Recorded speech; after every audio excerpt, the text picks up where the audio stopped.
आर्यन खान को आज भले ही जमानत नहीं मिली, लेकिन महाराष्ट्र के अंदर शाहरुख खान के बेटे की गिरफ्तारी को लेकर तगड़ी पॉलिटिक्स शुरू हो गई है।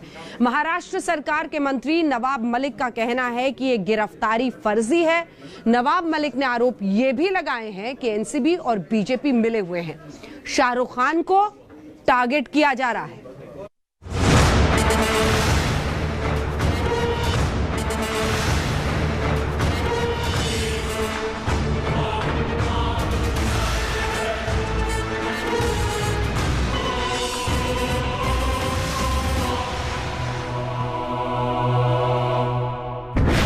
क्या ड्रग्स केस में आर्यन खान की गिरफ्तारी फर्जी है?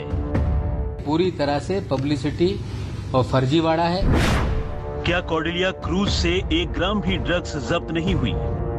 1 ग्राम भी कोई सीजर ना जहाज पे हुआ, ना टर्मिनल पे हुआ, ना किसी के पास से कोई बरामदगी हुई। क्या आर्यन खान की गिरफ्तारी के पीछे बीजेपी का हाथ है?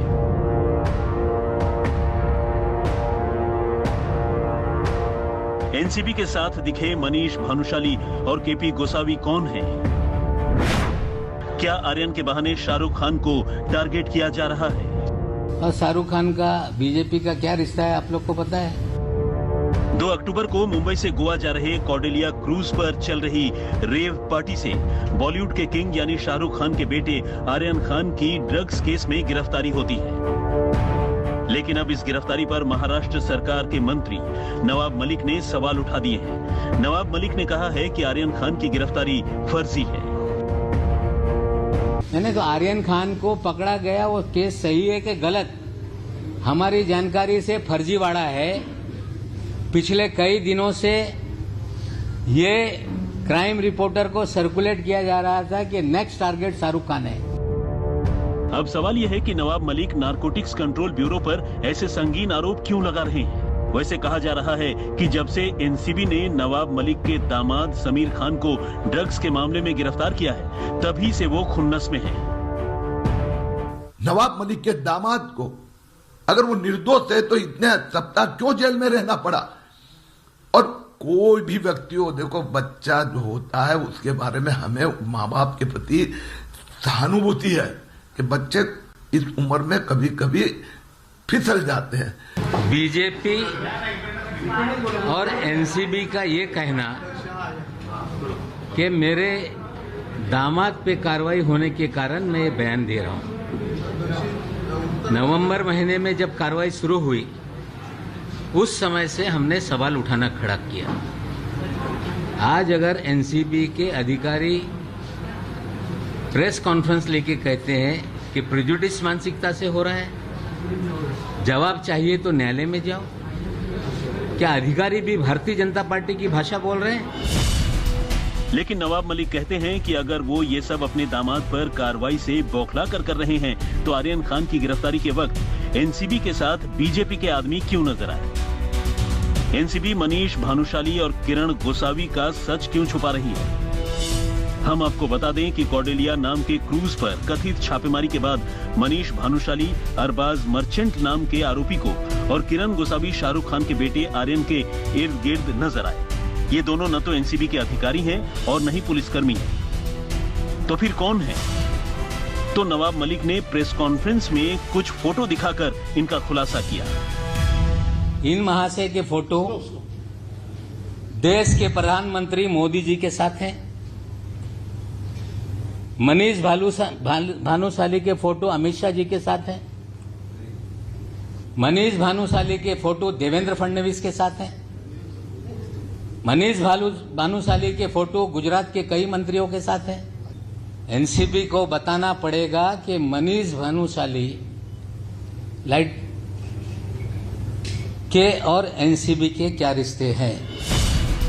बताया जा रहा है कि मनीष भानुशाली सालों से बीजेपी के कार्यकर्ता हैं, जबकि आर्यन खान के साथ सेल्फी में दिख रहा दूसरा शख्स किरण गोसावी है, जो खुद को एक प्राइवेट डिटेक्टिव बताता है। ऐसे में नवाब मलिक ने एनसीबी पर आरोप लगाया कि वो बीजेपी के इशारे पर काम कर रही है और शाहरुख खान को टारगेट कर रही है। और शाहरुख खान का बीजेपी का क्या रिश्ता है, आप लोग को पता है? जो भी असंतुलता पे कुछ बात करता है तो उसको हम ठीक कर देंगे। इस तरह की बातें होती रही है। अब सवाल यह है कि हाई प्रोफाइल गिरफ्तारी के वक्त मनीष भानुशाली और किरण गोसावी क्या कर रहे थे। एनसीबी ने अपनी सफाई में इतना ही कहा है कि कुल 9 लोगों को बतौर पंच यानी स्वतंत्र गवाह के तौर पर बुलाया गया था, जिनमें भानुशाली और गोसावी भी शामिल थे। तो जो कार्रवाई हुई है सब लीगली प्रमाण से हुई है, कायदे के हिसाब से हुई है, तो ज़्यादा उसमें कुछ कहना नहीं है। अच्छा, उसमें मतलब जो जिन पर ये आरोप लगाया जा रहा है कि बीजेपी के हैं, तो बेसिकली पंचनामा की ज़रूरत पड़ती है, तो वो पंचनामा देखिए अगेन मैंने जैसा कहा है कि सब ये कायदे के प्रमाण के हिसाब से लीगली वे में हुआ है। जिस बीजेपी कार्यकर्ता मनीष भानुशाली को नवाब मलिक ने प्रेस कॉन्फ्रेंस में स्क्रीन पर मोदी से लेकर अमित शाह के साथ दिखाया, उस मनीष भानुशाली से आज तक ने भी बात की और पूछा कि आखिर सच्चाई क्या है। 2 हाई प्रोफाइल एक्यूज, एनसीबी ने दावा किया कि क्रूज पे हमने छापा मारा, 3 दिन तक प्लानिंग चलती रही, 26 अधिकारियों के जरिए रेड की गई और जोनल ऑफिसर ने स्टेटमेंट दिया था कि हमने 8 से 10 लोगों को डिटेन किया है। उनकी भी बाइट है, मैं आपको थोड़ी देर में दिखाता हूं। बाद में खबर आई कि 8 ही आदमी थे।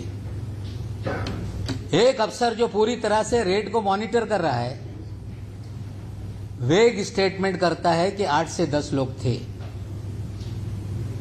या तो 10 लोग रहे होंगे, 2 लोगों को छोड़ा गया, या 8 ही लोग थे, किसी और 2 लोगों को फ्रेम करने की साजिश एनसीबी ने की थी, ये स्पष्ट हो रहा है।